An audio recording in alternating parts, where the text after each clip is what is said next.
Hello guys, so just a quick follow-up to my last video. I'm going to attempt to do a little bit of Appolyon just to test this shit gear on something that persons might be trying to do right now.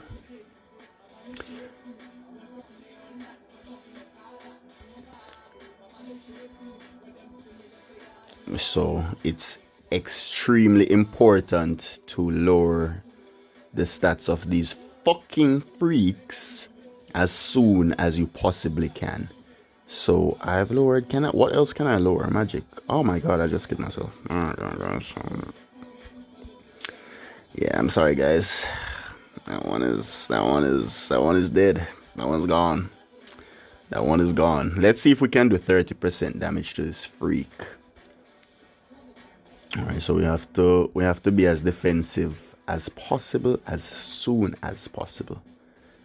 Because he hits really hard. God, mother bumble clot fucker. Calm down, mate. Calm down. Calm down. We're all friends here. We're all friends here.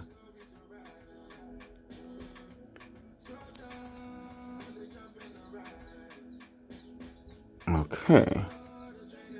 So what happened the last one is I think it was lack of proper HP management. Yes, I think that's what happened. Oopsie, I didn't put this one on.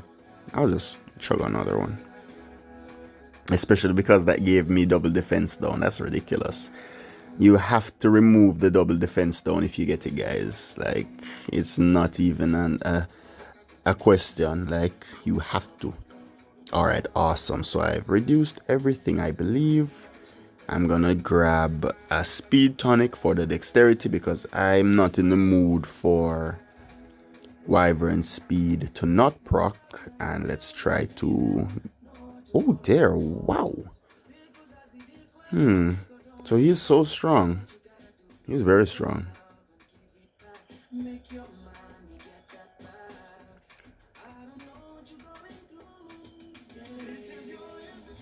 Let's see.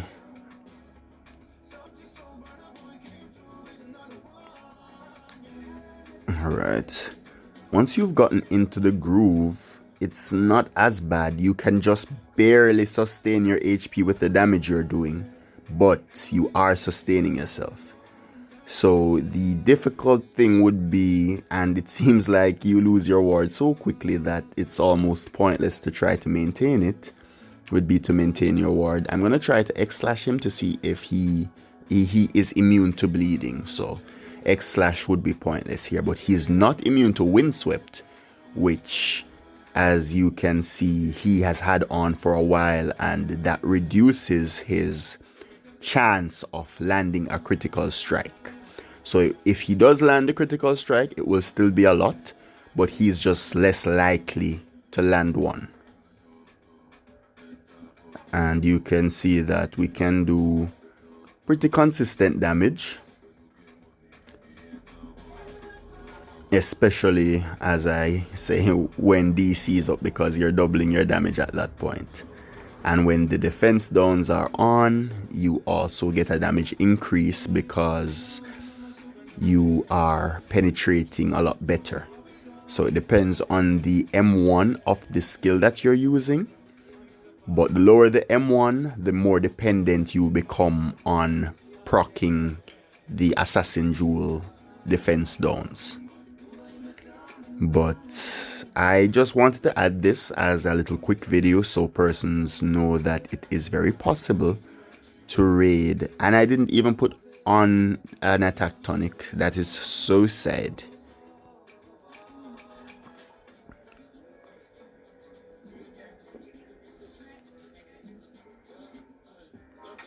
But not bad, not bad, because we have an additional boost. Sometimes I forget about the buffs, honestly. Like, I'm just like, what buff am I supposed to put on again? And it's like, I don't know. I'm not sure what buff I'm supposed to put on. But I know I should be buffing. So that's the start. I'm going to use some horizontal slashes to get some ward turns. as well as if you can afford to get the Wyvern Speed, no, Worm's Song spell, you can use it and it will give you an additional crit chance. Oh dear, mate, please calm down, calm down, calm down. Please. Please, we're all rational people here. I'm just trying to kill you for a video. It's nothing personal. I'm trying to educate some people, please. But yeah, I think this is pretty good. I will probably be yeeted out in short order. But as you can see, the difference in damage when I have the defense down and when I don't is clear, because as he takes damage, he is scaling, and that means that his stats are increased as he takes damage. And you just keep consistently refilling your HP as you're doing damage. That's why you use Osmo Strikes so much. Another good spell to add would be a sword play, because sword play would give you the temporary buff. So sword play in here would be really nice. Yeah, instead of X slash, you would have sword play in here for the additional stat ups that it would give you.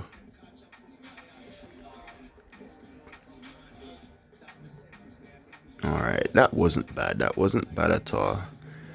Yeah, and this is pretty much your biggest challenge as a tier 9 if you don't have access to world raid bosses. And you can see that you can do consistent damage to it. Falling King Arthas would be a lot easier, and in general, I think just being able to sustain yourself is what people are looking for, because raiding is kind of fun, especially early on when you're just learning it. So when you get hit one shot out, that's not very fun. So that's what we're trying to avoid, and that's why I think Raider is the better spec between Raider and Assassin.